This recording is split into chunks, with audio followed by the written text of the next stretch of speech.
جی تو موضوع بحث ہمارا اس بات خالق کی ہے، فقط کیا ہے کہ اس بات خالق کو ہم منطقی انداز میں کیا سمجھ رہے ہیں، منطقی انداز میں یعنی منطقی اصطلاحات کو استعمال کریں گے، اور وہاں پہ جو برہان ہمیں سکھائے گئے ہیں اور جو قضیہ ہمیں سکھایا گیا وہ ہم استعمال کریں گے۔ تو لہٰذا جو ہے وہ اس سے پہلے ہم جو ہے وہ جو منطقی جو انداز ہے، مصنف نے جو چیزیں استعمال کی ہیں اس کو ہم کیا ہے پہلے سمجھ لیں گے۔ ہم یہ پہلے ہم سمجھیں گے کہ یہ چیزیں ہوتی کیا ہیں، پھر ہم دیکھیں گے کہ خالق کائنات کو ثابت کرنے کے لیے ان کو ہم نے استعمال اور یوز کیسے کرنا ہے، ٹھیک ہے۔ اچھا، سب سے پہلے آ جائیں تو منطقی استدلال میں ہمارے پاس جو ہے وہ ایک برہان اقترانی آتا ہے اور دوسرا کیا ہے برہان استثنائی آتا ہے، ٹھیک ہے۔ برہان اقترانی میں کیا ہوتا ہے، اقتران جوڑنا، دو سچی حقیقتوں کو جیسے سب مانتے ہیں ان کو آپس میں جوڑ کے ایک تیسری حقیقت کو ثابت کیا جاتا ہے، ٹھیک ہے۔ اس کی ہم ایک فرضی مثال لیتے ہیں کہ فرض کریں کہ ہم نے اس سے کہا کہ بھئی جو آپ کا بیٹا ہے نا، جو کافی عرصے بعد پیدا ہوا اکلوتا بیٹا ہے، تو یہ آپ کا بیٹا فانی ہے، فانی یعنی فنا ہو جائے گا، ختم ہو جائے گا۔ تو اس نے کہا یہ کیسے بھی، میرا بیٹا فانی ہے، یہ کیسے آپ ثابت کریں، ٹھیک ہے۔ تو ہم دو جو ہے وہ اس کو ایسی حقیقتوں کی طرف لے کر جائیں گے کہ جس سے وہ مانتا ہے۔ ابھی وہ یہ نہیں مان رہا کہ میرا بیٹا فانی ہے یا فانی نہیں ہے، لیکن ابھی ہم نے اسے دو ایسی چیزوں کو آپس میں جوڑیں گے جس سے وہ مانتا ہے، تو نتیجہ کیا نکلے گا کہ یہ حقیقت ثابت ہو جائے گی کہ اس کا بیٹا کیا فانی ہے، ٹھیک ہے۔ اس میں پہلی حقیقت کیا ہے جس کو ہم رکھتے ہیں، ہم کیا رکھتے ہیں کہ آپ کا جو بیٹا ہے وہ کیا ہے، انسان ہے۔ ہم نے کہا ہاں بھائی مانتے ہو کہ آپ کا بیٹا انسان ہے، کہتے ہیں ہاں بھائی یہ بات تو میں مانتا ہوں۔ ہم نے کہا اس کے ساتھ ایک دوسری چیز جوڑتے ہیں، دوسری چیز کیا چھوڑتے ہیں کہ ہر انسان فانی ہے، یہ بات بھی مانتے ہیں آپ کہ ہر انسان فانی ہے۔ تو پھر اس کا نتیجہ کیا نکلے گا، جیسے دو چیزوں کا آپ اقتران کریں گے نتیجہ کیا نکلے گا کہ پس آپ کا جو بیٹا ہے وہ کیا فانی ہے۔ اسے ہم کیا کہتے ہیں منطق میں، صغرا، اور اسے کیا کہتے ہیں کبرا، اور یہ کیا ہو گیا نتیجہ ہو گیا، ٹھیک ہے جی۔ تو یہ منطق کے کیا ہوتے ہیں، صغرا کبرا ہوتے ہیں، ٹھیک ہے۔ یہ وہ تاریخ والے نہیں ہیں صغرا کبرا، ٹھیک ہے۔ تو اس نے پوچھا نا منطق کے درس میں استاد نے کہ بتاؤ یہاں پہ استدلال میں صغرا کون سا ہے، صغرا کے بارے میں منطقی کیا کہتے ہیں۔ تو وہ سوچنے کے بعد کہتے ہیں کہ آؤ سب صغرا کے بارے میں جو ہے وہ اختلاف ہے تاریخ میں کہ کیا یہ امام حسین کی جو ہے وہ بڑی بیٹی تھی یا چھوٹی بیٹی تھی، ٹھیک ہے۔ تو یہ صغرا کبرا کیا ہے، وہ منطق والا ہے۔ اچھا، مصنف جو ہے وہ اس کو استعمال نہیں کریں گے، برہان اقترانی کو جو ہے وہ یوز نہیں کریں گے، جو وہ اس بات خالق کے لیے یوز کریں گے وہ برہان استثنائی کو یوز کریں گے، ٹھیک ہے جی۔ برہان اقترانی واضح ہے، یہ بہت زیادہ کیا ہے کامن ہے، یہ چلتا ہے ہمارے پاس۔ تو اب ہم آ جاتے ہیں برہان استثنائی کے اوپر کہ برہان استثنائی میں کیا ہوتا ہے اور کیا سسٹم اس کا رہتا ہے۔ برہان استثنائی کے دو حصے ہوتے ہیں، ٹھیک ہے۔ ایک کو ہم کہتے ہیں مقدم اور دوسرے کو ہم کیا کہتے ہیں تالی۔ مقدم میں کیا ہوتا ہے، جملہ شرطیہ ہوتا ہے، اگر کے ساتھ ہوتا ہے، اور تالی میں کیا ہوتا ہے، استثناء ہوتا ہے۔ استثناء کس کے ساتھ ہوتا ہے، لاکنہ کے ساتھ ہوتا ہے، لاکن، ٹھیک ہے۔ اس کی ہم مثال بناتے ہیں، فی الحال آپ یہ ظاہر ہے کہ برہان استثنائی میں کیا ہوتا ہے کہ ایک جملہ شرطیہ ہوتا ہے، اس کی کیا ہوتی ہے، تالی ہوتی ہے، اور ہم جب تالی کو لے کر آتے ہیں یا مقدم کو لے کر آتے ہیں اس میں سے کسی کو ثابت کریں یا کسی کی نفی کریں تو نتیجہ خود بخود سامنے آ جاتا ہے، ٹھیک ہے۔ لیکن یہ جو پورا جملہ بنتا ہے نا ہمارے پاس جملہ شرطیہ، اس کے اندر کیا اختلاف نہیں ہوتا، واضح۔ اچھا، اس کا جملہ بناتے ہیں جو منطق میں چلتی ہے مثال، ٹھیک ہے جی۔ اگر سورج طلوع ہوا، جملہ شرطیہ آ گیا نا، اگر سورج طلوع ہوا، آگے اس کی جزا بھی ہے نا، تو دن ہوگا، یہ جملہ شرطیہ آ گیا، ٹھیک ہے۔ یہ پہلا ایسا مقدم ہو گیا، اگر سورج طلوع ہوا تو دن ہوگا، لیکن ادھر کیا لگاتے ہیں، لاکن لگاتے ہیں، لیکن، ٹھیک ہے۔ اب کیا کریں، یا آپ مقدم کی نفی کریں یا تالی کی نفی کریں، کوئی ایک نفی کریں، یا مقدم کو ثابت کریں یا تالی کو ثابت کریں، کچھ بھی آپ کر سکتے ہیں۔ یہاں پہ ہم کیا کرتے ہیں کہ لیکن کیا ہے، سورج طلوع نہیں ہوا، فرض نفی کرتے ہیں، لیکن سورج طلوع نہیں ہوا، ٹھیک ہے۔ تو یہ پورا کیا ہے، قیاس اقترانی بن گیا۔ تو ہم کہتے ہیں پھر نتیجہ کدھر ہے، ہم کہتے ہیں نتیجہ اسی کے اندر ہی موجود ہے، آپ کو نظر آ جائے گا، ٹھیک ہے, نتیجہ کیا نکلے گا کہ جب سورج طلوع نہیں ہوا تو پس دن بھی موجود نہیں ہے. اسی طریقے سے یہاں یہ بھی کہہ سکتے ہیں کہ پس سورج طلوع ہوا لیکن سورج طلوع ہوا, ٹھیک ہے, تو سورج طلوع ہوا تو پس کیا دن موجود ہے. ابھی آپ نے کہا کہ سورج طلوع نہیں ہوا تو نتیجہ اس قضیے کے اندر موجود ہے, لیکن وہ نتیجہ صحیح موجود نہیں ہے, بلکہ نتیجہ کا جو اپوزٹ ہے نقیض وہ موجود ہے, کیونکہ یہاں پہ کیا لکھا ہوا ہے تو دن ہوگا, ٹھیک ہے, نتیجے میں کیا آ رہا ہے دن نہیں ہے, دن نہیں ہے. اسے کیا کہتے ہیں کہ قیاس اقترانی میں جو نتیجہ کی نقیض ہے نا وہ کیا موجود ہے ہمارے پاس, دن نہیں ہے. اور کبھی یہ بھی ہو سکتا ہے کہ خود نتیجہ ہی کیا موجود ہو, لیکن اس میں پھر لیکن کے بعد جو جملے ہیں نا وہ چینج ہو جائیں گے. لیکن کے بعد آپ جملہ کیا لگاتے ہیں کہ سورج طلوع نہیں ہوا, تو یہاں پہ آپ کہیں گے کہ لیکن سورج طلوع ہے, ٹھیک ہے, یا لیکن دن موجود ہے, آپ یوں لکھتے ہیں لیکن دن موجود ہے, یعنی دن ہے. تو دن ہونے سے کیا ثابت ہو جائے گا کہ پس سورج کیا ہے طلوع ہو چکا ہے. تو یہ جو نتیجہ آئے گا یہ کیا ہو جائے گا نقیض نہیں ہوگا, بلکہ خود بعین ہی جو نتیجہ ہے یہ ہمارے پاس کیا ہوگا موجود ہوگا. ٹھیک ہے جی. قیاس استثنائی کی اور کوئی مثالیں بنائیں, برہان استثنائی قیاس استثنائی بھی سے کہتے ہیں, ٹھیک ہے, کوئی اور مثالیں بنائیں کہ اگر آپ شادی شدہ ہوئے تو بچے ہوں گے. یہ پہلا قضیہ باطل ہو گیا نا, اس کو کون مانے گا, سچی بات کرنی ہے. ہاں ٹھیک ہے, اگر آپ شادی شدہ ہوئے تو پریشان ہوں گے, ٹھیک ہے, فرض کریں اس کو ہم صاف مان لیتے ہیں, لیکن آپ پریشان نہیں ہیں تو ثابت کیا ہوگا کہ آپ شادی شدہ بھی نہیں ہیں. ٹھیک ہے, ایک مثال ہم نے بنا دی, کوئی اور مثال بنے بھی. اگر استاد آیا تو کلاس ہوگی, لیکن استاد نہیں آیا تو ثابت کیا کلاس بھی نہیں ہوگی. ٹھیک ہے, یہ سارا کیا نظام چلتا ہے. ہاں کوئی اور مثال دے رہا ہے. ہاں اگر لجنا پاس ہوئی تو نکاح ہوگا, ٹھیک ہے, لیکن لجنا پاس نہیں ہوا نکاح نہیں ہوگا. یہ سارا نظام ایسے چلے گا. واضح ہے, یہ درد دل بھی ساتھ دے رہے ہیں. اچھا یہ آپ کو سمجھ آ گیا. اب یہ ایک حصہ رہ گیا قضیہ مانعۃ الجمع والخلوف. ٹھیک ہے, یہ بھی ایک حقیقت ہے منطق میں کہ جملہ آپ ایسا لے کر آتے ہیں, قضیہ جملہ, ایک جملہ ایسا لے کر آتے ہیں کہ اس کے اندر جو دو جملے ہیں وہ آپس میں جمع نہیں ہو سکتے. جمع نہ ہونے کو کیا کہتے ہیں مانعۃ الجمع. ٹھیک ہے,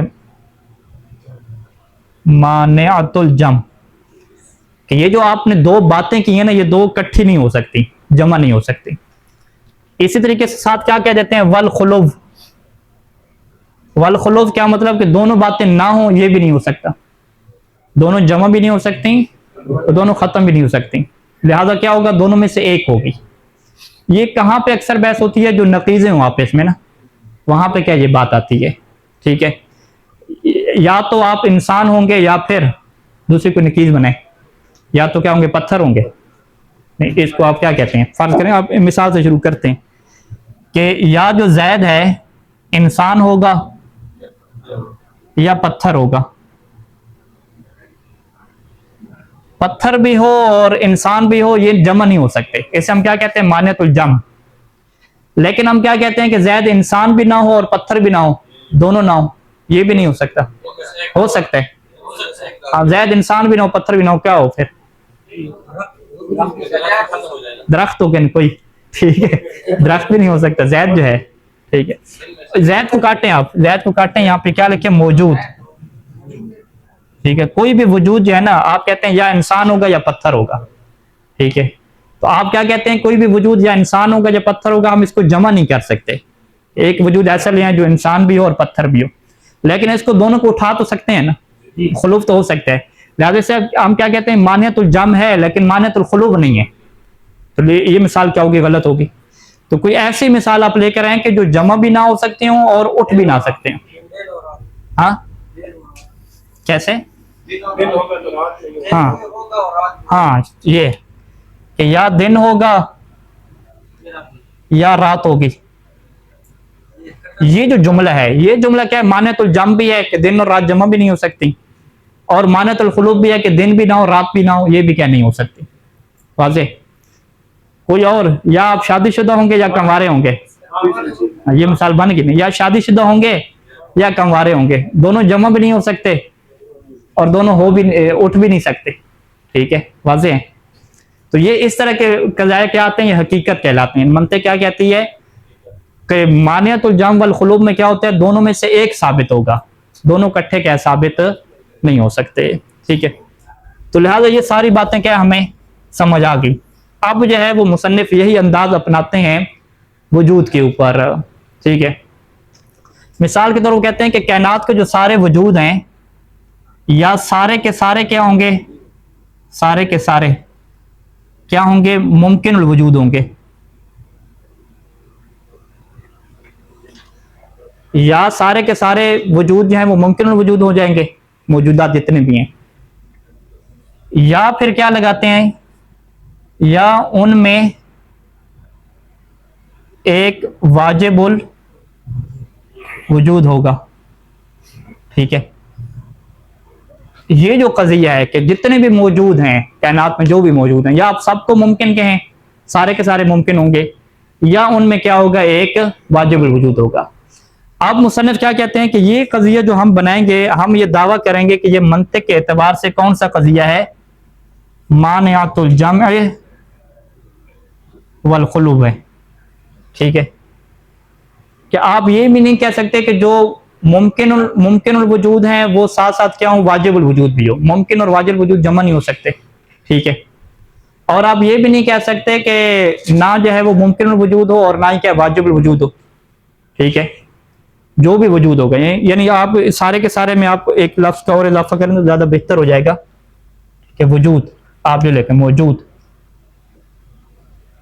ٹھیک ہے؟ موجود کیا ہوگا، ممکن ہوگا، چینج سے کر لیتے ہیں، موجود ممکن ہوگا، یا موجود کیا ہوگا، واجب ہوگا، یوں آپ کر لیں، موجود ممکن ہوگا یا موجود کیا ہوگا، واجب ہوگا، ٹھیک ہے؟ تو یہ قضیہ کیا بنتا ہے، مانعۃ الجمع والخلوف بنتا ہے کہ یا موجود ممکن ہوگا یا واجب ہوگا، یعنی دونوں ایک ہی ٹائم پہ نہیں ہو سکتے، ٹھیک ہے؟ جو بھی آپ وجود لے کر آئیں گے، یا اسے آپ ممکن کہیں گے یا اسے کیا واجب کہیں گے، ٹھیک ہے؟ اچھا، اسی طریقے سے جب تمام موجودات کی بات ہوتی ہے، الموجودات برمت، آپ کہیں گے پوری کی پوری کائنات، ٹھیک ہے؟ وہ کیا ہوگی یا کیا نہیں ہوگی، وہاں پہ ہم کہتے ہیں کہ ایک آپ جو ہے وہ قیاس بنا لیں، آپ کہتے ہیں کہ نہیں، میں یہ کہتا ہوں کہ واجب الوجود ہے ہی نہیں، سارے کے سارے کیا ممکنات ہیں، ٹھیک ہے؟ ہم اس کا کیا بناتے ہیں، قیاس استثنائی بناتے ہیں، ٹھیک ہے جی؟ الموجودات کلھا، ان ادھر شرط یہ لگانا ہے نا، اگر تمام موجودات، ٹھیک ہے، اگر تمام موجودات کیا ہوں گے، ممکن ہوں گے، تو پھر کیا نتیجہ نکلا، اگر تمام کے تمام موجودات ممکن ہوں گے تو کیا ہو جائے گا، تو تسلسل لازم آئے گا، ٹھیک ہے؟ تو کیا ہوگا، تسلسل لازم آئے گا، ٹھیک ہے؟ اگر سارے موجودات ممکن آپ فرض کر لیتے ہیں تو تسلسل لازم آئے گا، کیونکہ ہر موجود کو کیا چاہیے ہوتی ہے، علت چاہیے ہوتی ہے، اور آپ کہہ رہے ہیں کہ پوری کائنات میں کیا ہے، سارے کے سارے ممکن ہیں، تو پھر ہر ممکن کو علت چاہیے ہوگی، علت چاہیے ہوگی، واجب تو آپ درمیان میں رکھ نہیں رہے، جب آپ واجب نہیں رکھ رہے تو یہ پھر قیاس ہمارا کیا بنے گا کہ اگر سارے کے سارے آپ ممکن مان لیتے ہیں تو پھر آپ کو کیا ماننا پڑے گا، تسلسل ماننا پڑے گا۔ اب اس کے اوپر کیا ہے، لیکن لگیں، یہ لیکن کہاں پہ آئے گا، لیکن تالی پہ لگائیں یا مقدم پہ لگائیں، کسی پہ لگائیں، لیکن تسلسل باطل ہے، یوں کہ لیکن تسلسل باطل ہے، تسلسل کے باطل ہونے سے اس کی کیا ہو جائے گی، مقدم کی نقیض ثابت ہو جائے گی، مقدم کی نقیض ثابت ہو جائے گی۔ مقدم میں کیا تھا کہ سارے کے سارے موجودات ممکن ہیں، تو ابھی آپ کیا کہیں گے کہ پاس سارے کے سارے موجودات ممکن نہیں ہیں، یقیناً ان کے اندر کیا ہوگا، کوئی واجب الوجود بھی ہوگا، ٹھیک ہے؟ تو یہ اس سے کیا کہتے ہیں، مختلف انداز اپنانا استدلال کے، اور اس میں آپ جتنا ذہن کے اوپر غور و فکر کرتے رہیں تو اس طرح سے کیا بنتے جائیں گے، استدلال بنتے جائیں گے، یعنی اس میں کوئی نئی بات نہیں ہے، بات وہی ہے، بس اس کو کیا ہے، ایک نئے انداز میں گھما پھرا کے کیا ہے بتایا جا رہا ہے۔ اور یہاں پہ مصنف نے تقریباً جو ہے وہ 8 جملے بنائے ہیں، 8 قسم کے قیاس، ایک قیاس، دوسرا قیاس، تیسرا اس کی مقدم کو لے لیں، اس کی تالی کو لے لیں، تو وہ آپ اگر غور و فکر کریں تو 8 سے زیادہ بھی بنا لیں، ٹھیک ہے، یا ایک بھی آپ کام چلا لیں. تو ہم جو ہے وہ درمیانہ رستہ اختیار کرتے ہیں، عبارت پڑھ کے جو 2 یا 3 بنائے ہیں اسی کو پڑھتے ہیں، اس کے بعد اس کو کیا کرتے ہیں، کافی سمجھ لیتے ہیں، اور پھر ہم کدھر چلے جاتے ہیں، جو ملحدین کے اعتراضات ہیں ہمارے اس برہان امکان اور وجوب کے اوپر، اس کو کیا پڑھیں گے. یعنی یہ ساری بحث کس کی ہو رہی ہے؟ برہان کون سا چل رہا ہے ہمارے پاس؟ امکان و وجوب، امکان و وجوب یہ چل رہا ہے. اس کو ہم نے ایک فلسفی انداز میں بیان کیا، اور ایک ہم نے کس انداز میں بیان کیا؟ منطقی انداز میں بیان کیا. بس ہے تو ایک ہی برہان. تو ہمیں سارا یہ سمجھ آ چکا ہے کہ بھی اس طرح سے آپ منطقی انداز بھی بنائیں گے. تو منطقی انداز تھوڑا سا اس کو پڑھ لیتے ہیں، اس کے بعد کیا ہے ہم پھر اس کو چھوڑ دیتے ہیں جو باقی تفصیلی حصے ہے، اور سیدھا کس کے اوپر آ جاتے ہیں؟ اعتراضات کے اوپر. تو یہ جو تھوڑی سی تطبیق ہے آج اس کو کیا کر لیتے ہیں؟ مکمل کر لیتے ہیں. من زاویت منطقیہ، مل گئی کتاب سے یہ بار. یمکننا طرح برہان الامکان والوجوب. برہان کیا چل رہا ہے؟ امکان و وجوب کا چل رہا ہے، کہ برہان امکان و وجوب کو ہمارے لیے ممکن ہے کہ ہم پیش کریں فی اطار، کون سے سانچے میں؟ فی اطار مبادی علم المنطق، علم منطق کے جو مبادی ہیں، اصول ہیں، ان کی جو فریم ہے اس کے اندر کیا پیش کریں. فی ضمن ارکان خمسہ، 5 جو ہے وہ ہم اس کے کیا بنائیں گے؟ ارکان بنا لیتے ہیں، تمایاتی جیسا کہ یار ہے. پہلا رکن ہم کیا بناتے ہیں کہ کل موجود ہے، کہ ہر جو موجود ہے کائنات میں، اما ان یکون مستقلا، یا تو وہ مستقل ہوگا. بریکٹ میں کیا لکھا؟ مستقل سے مراد واجب، مستقل یعنی جس کو کسی علت کی ضرورت نہیں ہوتی. اور غیر مستقل، یا وہ کیا ہوگا؟ غیر مستقل ہوگا. یعنی بریکٹ میں کیا لکھا؟ ممکن رکھا. اسے ہم کیا کہتے ہیں؟ حصر عقلی کہتے ہیں. حصر عقلی آپ کہاں پہ پڑھتے ہیں؟ نحو میں جب پڑھتے ہیں کلمہ کی اقسام میں، تو آپ کہتے ہیں کلمہ کی 3 اقسام ہیں، اور ایک نظریہ کیا ہے؟ یہ حصر عقلی ہے. تو وہ کیسے شروع کرتے ہیں؟ یا معنی مستقل ہوگا یا غیر مستقل ہوگا. پھر جو مستقل ہوگا اس کے اندر زمانہ موجود ہوگا یا زمانہ موجود نہیں ہوگا. حصر عقلی ہے.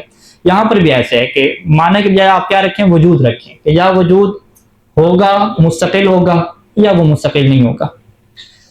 کہتے ہیں کہ ھذا رکن فی حقیقت ہی یعد حصرا عقلیا للوجود، یہ اپنی حقیقت میں کیا کہلاتی ہے؟ وجود کے لیے حصر عقلی کہلاتی ہے. وہو متقوم علی اساس قضیۃ حقیقیہ منفصلہ تسمى مانعۃ الجمع والخلو، اور یہ بنتا ہے کس بنیاد پہ؟ ایک ایسے حقیقی قضیہ کی بنیاد پہ جو قضیہ منفصلہ کہلاتا ہے، جس سے کیا کہتے ہیں؟ مانعۃ الجمع والخلو کہتے ہیں. مانعۃ الجمع والخلو کیوں کہتے ہیں؟ کیونکہ اس کے دونوں حصے آپس میں جمع نہیں ہو سکتے. یعنی آپ کیا کہیں کہ ایک موجود مستقل بھی ہو اور غیر مستقل بھی ہو، یعنی اسے علت کی ضرورت ہو بھی اور علت کی ضرورت نہ بھی ہو، یہ بھی نہیں کہہ سکتے. اور دونوں کو اٹھا دیں، یہ بھی نہیں کہہ سکتے کہ وجود نہ ہی مستقل ہے اور نہ ہی غیر مستقل ہے. یعنی کیا بن جائیں؟ سو ستائی بن جائیں. کیا آپ کہیں کہ کوئی وجود نام کی چیز نہیں ہے اور سارا کیا ہے؟ آپ کا خیال ہی چل رہا ہے. اچھا، الرکن الثانی، دوسرا رکن ہم یوں بناتے ہیں کہ الموجودات اما ان تکون برمتها ممکنات، کہ موجودات کیا ہیں؟ تمام کے تمام، برمتها تمام کے تمام، جتنے بھی کائنات کے اندر موجودات ہیں یا جو بھی آپ موجود تصور کریں، وہ سارے کے سارے کیا ہوں گے؟ ممکن ہوں گے، کوئی اس میں واجب نہیں ہوگا. یہ پہلا حصہ. او یکون فیہا واجب الوجود، یا اس کے اندر کیا ہوگا؟ ایک واجب الوجود ہوگا. ٹھیک ہے، یہ بھی کیا ہے؟ مانعۃ الجمع والخلو ہے. یعنی اس میں بھی کیا ہوگا؟ دونوں ایک ٹائم پہ سچے ثابت نہیں ہو سکتے، ایک کیا ہوگا؟ سچ ہوگا. ھذا الرکن ایضا حصر عقلی، یہ بھی رکن کیا ہے؟ حصر عقلی ہے. یقید الموجودات ہے، جو موجودات کو مقید کرتا ہے 2 چیزوں میں، کہ بانھا اما ان تکون ممکنۃ، کہ یا تو وہ سارے کے سارے ممکن ہیں، او یکون فیہا واجب الوجود، یا اس کے اندر کیا واجب الوجود ہے. ٹھیک ہے. اب مانعۃ الخلود میں کیا ہوتا ہے؟ ایک کو آپ نے کیا ہے؟ توڑنا ہوتا ہے، یا مقدم کو یا تالی کو. ایک کو توڑتے ہیں تو دوسرا کیا ہو جاتا ہے؟ ثابت ہو جاتا ہے. اور رکن الثالث، تیسرا پھر رکن ہم کیا بناتے ہیں کہ چونکہ 2 قضیے مانعۃ الخلود کے آگے، تو اب اس میں سے ہم ایک کو کیا توڑنے جا رہے ہیں. رکن ثالث کیا ہے کہ یہ جو قضیہ ہے کہ ان جمیع الموجودات ممکنۃ کاذبۃ، کہ ہم یہ کہیں کہ تمام کے تمام ممکنات کیا ہیں؟ تمام کے تمام موجودات کیا ہیں؟ ممکن ہیں. یہ کیا ہے؟ کاذب ہے. اس کے کاذب کے اوپر کیا استدلال ہے؟ وہ پھر ہم قیاس استثنائی بنائیں گے. ٹھیک ہے، وہ کیسے بنائیں گے کہ اگر تمام کے تمام موجودات ممکن ہوئے تو پس کیا لازم آ جائے گا؟ تسلسل، اور تسلسل باطل ہے تو لہٰذا یہ قضیہ بھی کیا ہو جائے گا؟ باطل ہو جائے گا. یوں کر کے. اچھا، تو اب ان تینوں قضیوں کو آپ اس میں جوڑیں گے. کہتے ہیں کہ ھذا الرکن فی الحقیقہ، یہ جو تیسرا رکن ہے حقیقت میں، یہ کیا کرتا ہے؟